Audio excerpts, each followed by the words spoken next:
外国香评他的最爱，这是这一支对。是，对，他买200ml是那种大瓶，跟那个矿泉水瓶一样的。嗯，对，他不是像我们一样买100ml，他是买200ml的。是，对，然后你看得出他使用痕迹，因为什么都快用光了。哦，所以他是真的很喜欢，他真的很喜欢这个。对，因为这个夜幕版我认识他之前是5年前，然后是有一个厂商一直推荐我说，老肯这个我进来了，我这个进来大概60几支，他说你一定要相信我，至少拿个24去这样。那我当时迷信他，但我还是进了，就进了之后果然。那时候买的人就非常多，因为很多人跟我讲说在找这一支，停产，哇，停产，现在是已经停产。你现在去各大专柜，他都跟你讲夜幕版停产了，停产了。但是味道棒极了，棒极了。那应该听起来这3支应该你最喜欢的是这支，因为它更年轻一点嘛。虽然我们都是老家伙了，对不对？但是我们还是我还是相对年轻一点。好，所以我们老家伙了，但是我们还是希望。喷出去的味道是一个年轻的味道，对，不会喷出去的这老狼味这样。对啊，前面的第一支可能这其实最适合我了，但是其实我最爱喷这支，就装年轻。你污蔑了 La Parfum 这一支，La Parfum 这一支年轻人的，来。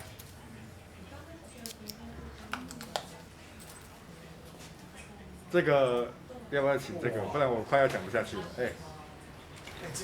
女士，我终于知道为什么这一支是大家会最喜欢的，因为一开始带出这个清透，有一点点果香跟花香的，对，柑橘香，对。你真的说对了，哇，越来越专业了。当然了，我都拍了几百支去了，还不专业。其实我们刚才顺序弄错，但是没关系啦，对，弄顺序弄错了。这支就是小豆蔻，也有薰衣草，对不对？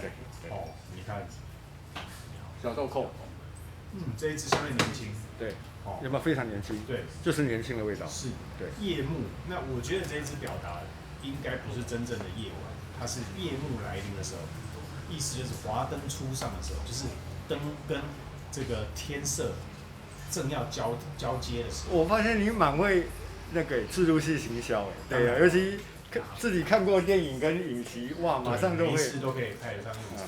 对，所以那个这一支味道让我昨天看了这个百慕达三角洲有点像，对，带一点神秘，然后又有一点清透感。那它这一支应该就是下午3点到7点之间，夜幕。对，其实我觉得休假日就可以喷了，因为这种，有一点点，因为有小豆蔻的甜，我其实闻起来还蛮舒服的，那一点点粉感，我自己是觉得，那大概周末，不管礼拜6、礼拜天，就早上起来喷一点在身上，就让自己整天心情就会非常愉悦。对，我觉得这一支真的相对，刚刚已经拍了2支嘛，我觉得我的优先顺序已经排出来了，这果然是照时序在走的，这个就是夜幕来袭的时候。对，那你看它的瓶身。当然就是比刚才前面2个版本更透一点，清透一点。果然呢，它是用时区来分的。对，那就瓶子的颜色代表它的浓度啊，一般都是这样，因为它是一个，它不需要编号，是视觉就可以判断的。对，这个就是大概下午4点下午茶之后，一天的工作准备要收尾。你晚上要去漂配的时候，对，要去漂配，就是什么非常的 happy 的感觉。有时候。漂配的期待比漂配本身是更加的迷人，尤其是周五快下班的时候就可以喷上去。对，完全没有在上班，完全没有这种心已经飞走，人还在。对。那这一支把这个心飞走表达就相当的到位。对。香调有没有来一下？其实刚刚弄错啊，但是应该没关系啊。你刚刚香调正好走颠倒，完全走颠倒所以这一支才是薰衣草。对，这支才是小豆蔻、薰衣草、香柠檬、雪松。对，没关系。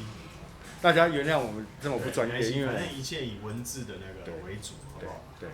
来，前调是豆蔻，中调薰衣草，弗吉尼亚州雪松，香柠檬，你看我刚刚我们讲柑橘调，对不对？对。基调是香根草跟香芹子，有。他就是不想让你沉溺在过甜的还有太花的里面，所以他会有一点点雪松啊、香根草啊去做一点，这整个味道就是不要让它过甜了，不要过甜，而且是一个南香基本上该有的味道，就是带一点点木质调。对，而且我觉得他是一个年轻人，一个大概27、8岁到应该更低一点就可以，再更低一点。现在大学生晚上都喷这个了，好不好？是啊，对不对？那而且重点是你不要被它的夜幕这2个字骗到了，以为它是只有晚上适合。很渣，我其实没有，对，不会。它大概下午4点开始，就是 it's my show time， 就是我的时间到了。是礼拜5下午非常就可以了，对。礼拜1千万别喷。该我表现的时候。那这一支你觉得什么年纪可以用？这支大概是在什么场合穿什么衣服？前面2支比起来，这支大概是最年轻的。这支我觉得18岁就可以了。18岁哦，18岁就可以。太早入太好的坑了。对，18岁。我觉得18岁要先从肥猫的 CK1B 先开始。因为如果一次买这个 YSL 的话，他可能会觉得很多的香水都没有办法入他眼。您说的真的是，就是我常跟年轻人说，太年轻最怕就是太早成功。人家问题现在 CK 都是掉到高中生了。对啊，那我觉得 YSL, 他们第一支喷香水大概都是在那个范畴。是，我觉得 YSL 应该刚出社会就可以，大学毕业对。刚出社会，你赚到第一份收入的时候，可以enjoy一下这个 YSL 的夜幕这一块，因为这个味道让我想到我那时候22岁刚退伍的时候，哇，那个时候我们礼拜6还要上班嘛，那个礼拜5跟我们的这个外国同事，因为那个外国人来最喜欢问我们说台湾哪里有什么好玩的夜生活，你知道吗？老外都这样。那去这个夜生活之后。隔天礼拜6上班哦，妈的，所有人都趴在桌上，打完卡。这一支它有一个非常非常特别的地方，就是你去搜寻国内外的其他的 YouTuber， 对，这支通常都会票选为最佳的约会香水。是，最佳的约会香水。对，任何女的闻到这个味道都会想要该蓝调调。最好是这样。是啦。你去看，他们真的都把这支列为最佳的约会香水。确实。让你增添了性感。对，有。而且它是年轻带一点清爽，因为它有点柑橘调，香柠檬，对。所以它会带出一些年轻的气息。对。OK， 这个让我想到我22到24岁之间，那个时候下班之后，一段荒唐的岁月。对。你有这种时候？对，荒唐却不多，就是因为年轻嘛，你有消耗不尽的体力嘛，对不对？所以你以前年轻也常常乱搞男女关系哦。那是必然的。对，我觉得趁年轻，你能够想要去做什么，去享受什么，那趁你年轻的时候去做。是。不然你这到年纪大了，你才来像我们一样变老家伙了，对不对？你才会说人家那时候都去玩。我也不建议就是太早就进入婚姻了因为在你年轻的时候还不够认识你自己的时候，就去跟一个你也并不是很认识的人跟他坚守一辈子，我觉得承诺是很沉重的。对，所以我觉得趁年轻太重了。对，趁年轻你多花时间去认识你自己，当你更了解你自己要什么时候，你才有办法去找到你觉得合适的另外一个对象。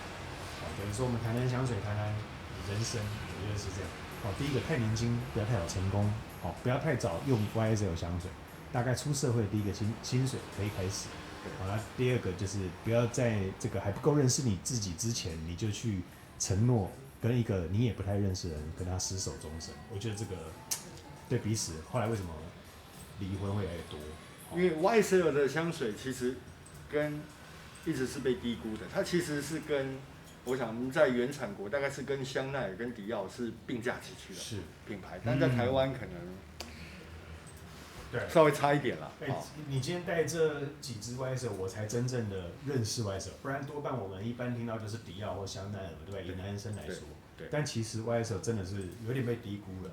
对，因为你要知道，一个市场品牌，通常男性的定位大概就是两支就是香奈儿跟迪奥，大概第三大家都讲不太出来。但是如果你要说第三谁的话，我觉得现在我可以找到很好的定位，商业香就是 YSL， 对，它甚至不应该排第三，应该前两个都应该是并驾齐驱，对，只是适用的场合不同，而且太少人介绍它，对，好不好？这是需要我们好好认真给大家介绍分享一下，好不好？谢谢豪哥，拜拜。夜幕版 YSL 夜幕版，拜拜，拜拜。